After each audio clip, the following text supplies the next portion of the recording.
Il colpo di grazia, o quasi, per le imprese venete. A esploderlo la nuova tassazione dei comuni. Si chiamano Tasi e Tari e dovrebbero insieme diventare IUC, le imposte che rischiano di mettere in ginocchio le aziende che intravedono una timida e difficile ripresa. 196 euro per un laboratorio artigiano, 1100 per un'azienda di medie dimensioni.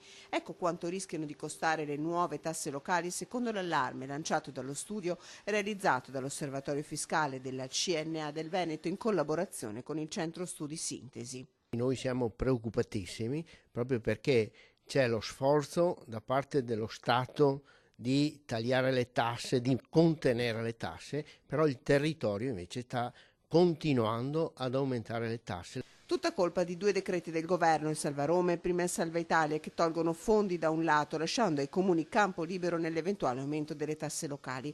Un rischio concreto per aziende che già in 2 anni si sono visti raddoppiati i soldi da pagare nel passaggio da ICI a IMU. Il 95% delle imprese, sono microimprese, imprese fino a 10 dipendenti, che sono quelle che vengono continuamente tartassate, e quindi chiediamo che ci sia una particolare attenzione perché l'occupazione si fa con le imprese. Abbiamo stimato che l'applicazione della Tasi per quanto riguarda gli immobili produttivi andrà da un incremento rispetto all'IMU pagata l'anno scorso anno al minimo del 12% nel caso in cui venga applicata l'aliquota base dell'1 per 1000.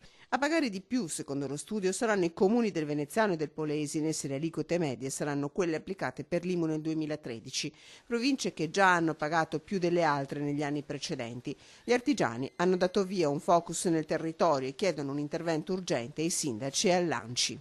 Credo che ci siano le condizioni per rivedere questa cosa, proprio perché io penso che non si può pensare che la spending review si faccia solo a livello nazionale, ma deve essere fatta anche nel territorio.